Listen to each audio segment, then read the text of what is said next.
the Vatican is certainly going to be the biggest duck in the puddle with upcoming responsibility for controlling the flow of disclosure information for the world's religious communities.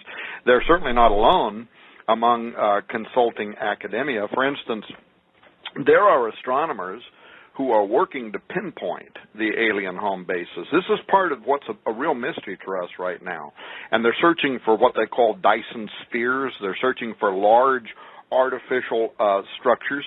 But some of these are being funded. In fact, some of the most newsworthy ones that are searching for Dyson spheres, they're being funded in large part by the Templeton Foundation, a philanthropic organization that's interested in genetics, and they're interested in very alien-sounding transhumanist aspirations as the path towards hybridizing humanity to post-human, facing the challenges of transhumanism, religion, science, and technology. That's the name of the series. But that led to, in 2009, that led to a second project at ASU called the Sophia Project, named after the Greek goddess Sophia, because Sophia is the one that helps us make contact with them. And the express purpose of the Sophia Project, according to the ASU website, is to verify communication with and to contact otherworldly entities, extraterrestrials, or universal intelligence and God. That's right off their website. Now, there's another university that we suspect could be involved in the cover-up of now, when I say alien, you can just insert the word demon or demonic. But to use their language, the cover-up of the alien presence, artifacts, and or mysterious technology. And this university is Penn State, or at least one of its well-known lecturers. And this is the story, Steve, that goes back to 2005. So how long ago is that? 8 years ago. You and I were doing a series of Q-File shows. And suddenly, a story shot across the World Wide Web of a giant Leviathan-type creature that had been discovered in the polar ice of Franz Josef Land. And this colossal being was described as having horns that were immense in dimension, that protruded from incredible length. The body was covered with coarse fur, body-like armor, like an armadillo, that protected its joints and heads. Well, you and I at the time started investigating the story that week, including analyzing the audio files and the video files. Do you remember this? Yes, I do. Now that I had completely spaced it out, but now that you bring it up, I go, goodness, I forgot about that. Well, this story has new life all of a sudden. Back then, you and I, actually, not you and I, you tracked down the helicopter pilot that had flown over and filmed the Leviathan video. And according to the pilot, Sony had created this docudrama hoax in order to virally promote the release of a new PlayStation 2 game called Shadow of the Colossus, remember? Absolutely, and I did literally talk to that pilot. Yeah, and you reported, actually, the discussion with the pilot to George Norrie on Coast to Coast AM that same week.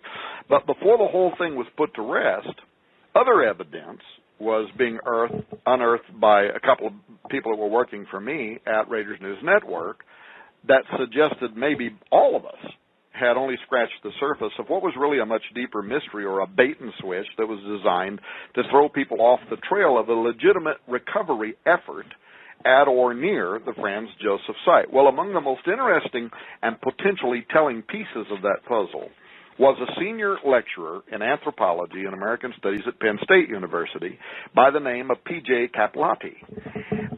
Just before the so-called hoax, days before the hoax was perpetrated, this professor had been conducting archaeological studies of Franz Josef Land, and then, and this is really important to note this, he followed his research of the site by immediately advocating to the United Nations the need to establish international laws and or treaties, and this is to quote him, to preserve alien artifacts, end quote. Now, here's a quote from what he wrote at that time. This was written for, and I can send the link to people that want to go and read this for themselves. It was one of, like, Archaeology Today, and I still have the link in my computer. Here's what he wrote. Quote, the late biochemist and science fiction writer Isaac Asimov once speculated that the galaxy may contain 325 million planets with traces of civilizations in ruins. Perhaps our astronomers and their SETI stations are hearing only static through their radio telescopes because they are, in effect, listening for a message from the extraterrestrial equivalent of the ancient Maya or the Sumerians, dead civilizations that can speak to us now only through archaeology. Constructing a catalog of visual signatures of advanced civilizations will someday be within the province of aerospace archaeology, and with a potential cultural resource database of 325 million planets with civilizations in ruins, there sure is a lot of field work to do out there, end quote. That's what he wrote right on the heels of whatever he was doing in Franz Joseph Land. Well, at the time, that raised a really big question in my mind, whether Capelati's team had discovered something in Franz Joseph Land and or a nearby expedition site needing international protection, something that would correspond to artificial remains elsewhere in the galaxy, as he was referring to, that would also need international protection, something that could even be big enough to employ Sony or somebody like that to concoct a cover-up. Well, the question was, back then, was the helicopter pilot paid off or threatened against admitting the truth about what he had actually filmed? As you know, Steve, as extraordinary as that sounds, history has shown over and over again how governments participate in scenarios like that. I mean, you look at the ridiculous Roswell weather balloon cover-up story, and they threaten people's families. And, you know, when you're being told, here's the story, this is what you say, otherwise people you care a whole lot about could be hurt very bad. You know, you just go along with the story, right? But there's an intriguing aspect of this 2005 case that turned up more recently, and it's like the pro-transhumanist Templeton Foundation's funding to locate Dyson spheres and otherworldly entities and extraterrestrials in order to promote the alien hybridizing of man. Capelati more recently seems to have come away from the very Franz Joseph Land findings with the belief that aerospace archaeology is somehow connected with the next step in human evolution. Now, there's two things I want to tell you. First of all, they removed it. They removed a Penn State personal web server entry by him, but I tracked it down to an aerospace archaeology wiki, which is still online, and this is what Capelati wrote. This is what he said more recently. I prefer the term aerospace archaeology, if for no other reason that it includes the study of sites, which I believe will become increasingly important to the study of modern man as technological possibilities continue their course of altering the possibility of human evolution, end quote. I read that and I thought, what in the world, what type of technology could Capelati's team have recovered in Franz Joseph Land that convinced him, number one, that man's evolution is going to be altered via aerospace technology, and secondly, that international laws and treaties need to be established to preserve alien artifacts? Well, in following your and my 2005 investigation, Capelati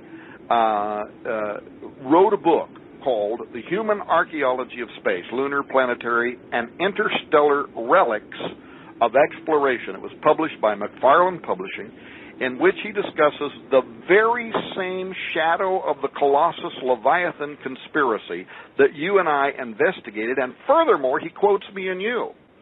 He admits that at the time, he made 2 voyages to the North Pole on board the Russian icebreaker Yamal, you know. And here's what he says. During the voyage, as we returned from the pole, we landed by helicopter on Rudolph Island in Franz Joseph Land, end quote. Capelati then describes his team's excursion to the site, get this, to examine the remains of an enormous spacecraft. Now, he then goes on to claim that the enormous spacecraft was a Soviet TB-3 bomber whose whose presence the Soviet Union was also trying to bury as deeply as possible. In fact, if you read his book, the more you read, the more questions it raises about why in the world would the Soviet Union be so concerned with burying the fact that they had a crashed bomber out there.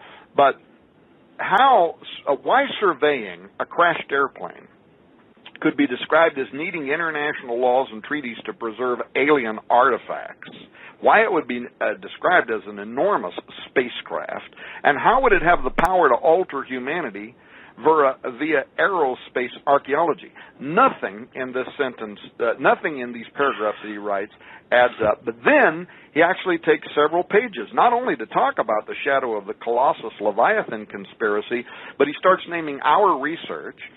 He talks about well, here's a quote. This aerospace archaeology taken up as a central element of an argument for the presence of artifacts of extraterrestrial intelligence here on Earth in a series of articles called Stargates, Ancient Rituals, and Those Invited Through the Portal. Remember that series, Steve? Yes, that was one that was so phenomenal and how many times it was downloaded across the world. Yeah, but it was all me and you and Q-File shows.